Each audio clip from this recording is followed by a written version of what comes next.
4, 3, 2, 1.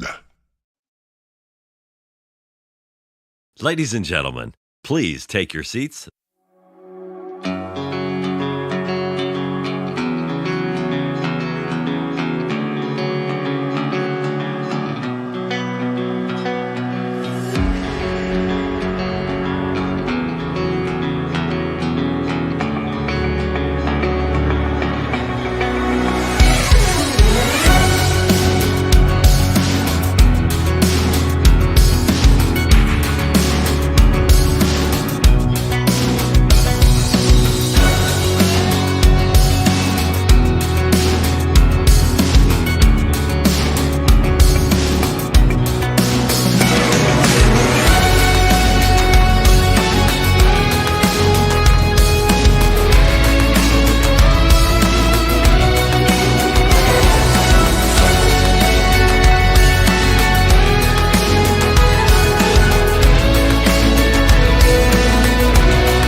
Day one down, huh? Oh yeah, everything else felt great. Goes the bar. First round shoulder overhead. That felt great. We were taking forever in between getting back up on the bar.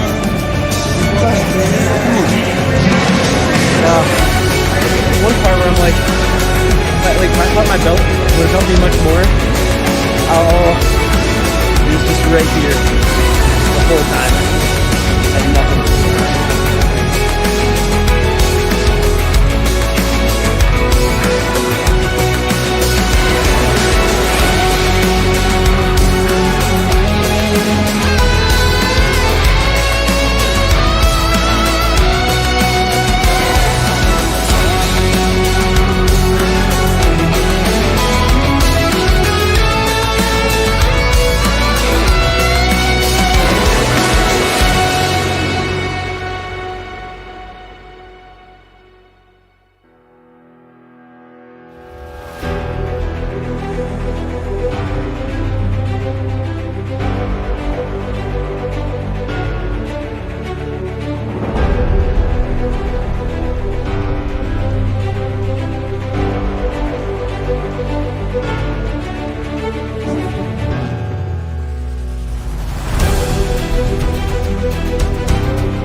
years you've been here at MFC? So MFC, this is my second year. I qualified last year as an elite individual. This year I'm in the RX division for 30 to 34. Okay. And what's your goal out of this? Well, so the guy that is here this year with me, his name's Greg. He owned the gym that I used to work at. And so he and I decided this year, because he came out with me last year also, and we decided that our goal is top 5. So pending these bar muscle ups coming up, we'll see how that goes. But So when do you move into Masters in the CrossFit season? I don't know how they do it in CrossFit. I have to pay more attention once I get a little bit closer. I'm 32 right now. I'll be 33 in November. I don't remember. I know USA Weightlifting, they let you do the year that you turn. So It's your age as at the games. Oh, okay. So I'll have to wait 3 years then. So, Okay. Yeah. Yeah. So you've been here 2 years. What's the experience been like? This year has been, I'd say, much better than last year.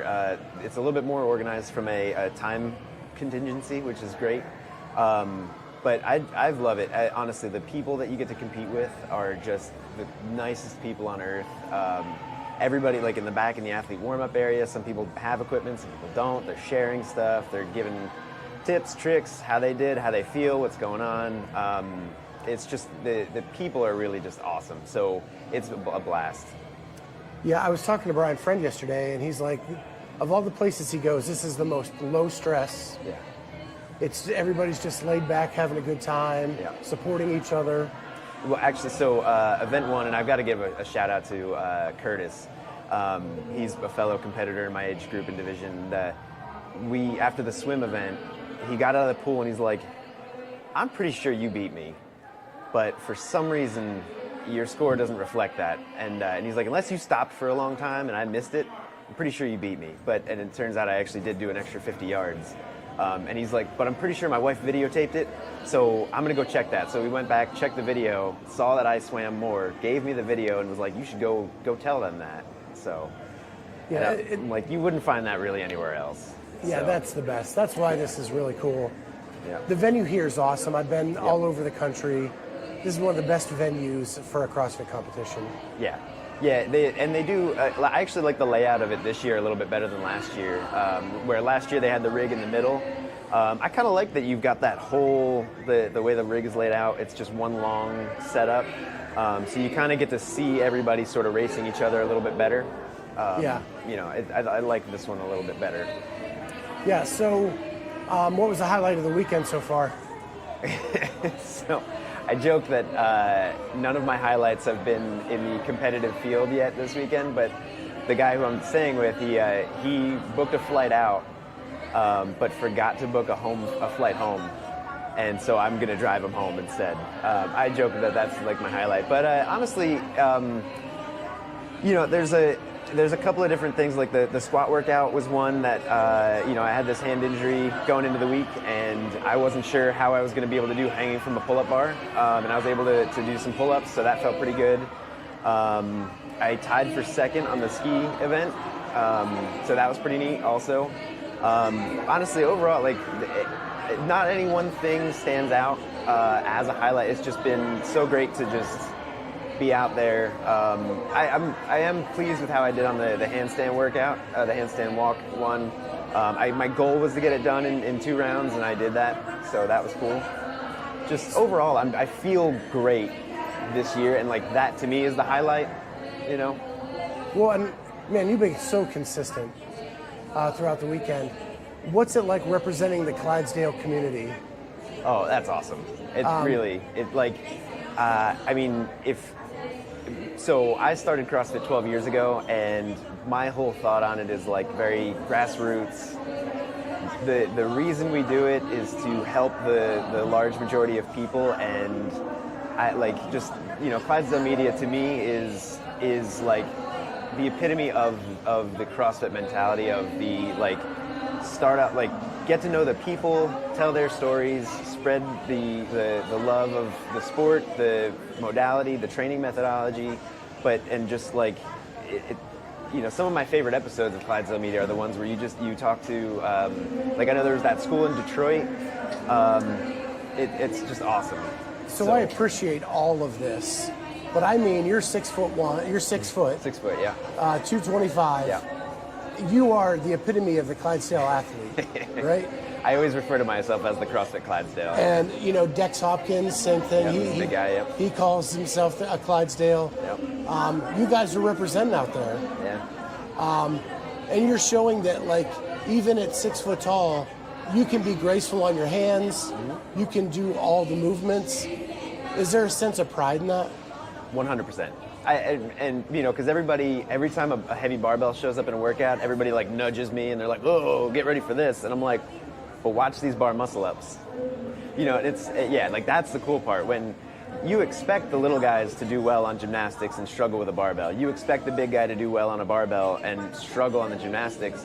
And then all of a sudden, when a big guy shows up, moves a barbell real well, and then hits those gymnastics movements, and you're just like, "Oh, wait a second, he's got something up his sleeve."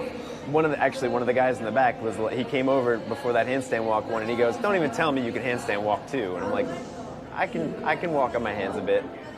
Yeah. So. We got the video to prove it. I'm putting together the reel right now. Yeah. So you're just having fun. Any other competitions in the plans? Not right now. I work full time. I'm a trauma nurse by career, and so you know that and I've got a 2-year-old at home, and so I've always kind of told myself that takes priority. So I train a lot, and I kind of emphasize this competition because it's one that, timing-wise, with my career, the way that things work out, it works well with my schedule. So as of right now, I kind of train most of the time and compete when I can, when I see things coming up. But this is kind of the big one for me each year. Does being a trauma nurse make this seem like no nerves, or just a different kind of nerves? The nice thing is I'm very used to shifting gears to, okay, this is the work I have to do right now under a high-stress situation. Whether it's being a nurse or being out in the competition field, you can really like shift gears and just kind of say like, okay, this is go time. I have to do the work that I've trained to do. So I think it helps immensely, and it reciprocates itself also. Where like I train really hard so that when things show up at work, I can handle them really well also. So without embarrassing me, you work out to podcasts. I do. So why podcasts and not music? I'm notorious for coming out real hot in workouts, and when I'm listening to music, I will come out to the speed of the songs that are on. And so over the years of listening to people just talking, I feel like I've learned to control myself a little bit better. And so through that, I can kind of focus a little bit more on my breathing, my heart rate, and just sort of pay attention to what I'm doing while also sort of listening to some things in the background also. So it helps a lot for me. Like, it kind of distracts me enough from the discomfort, but it allows me to also be like stay in check with myself more. Yeah, it lets me be a little bit more intuitive. That's great. Yeah. Well, Dan, it's, as always, good to see you every year. Same. Can't wait to keep catching up with you throughout your CrossFit career and through social media. And thanks for stopping in and chatting with us a little bit. My pleasure. Appreciate it.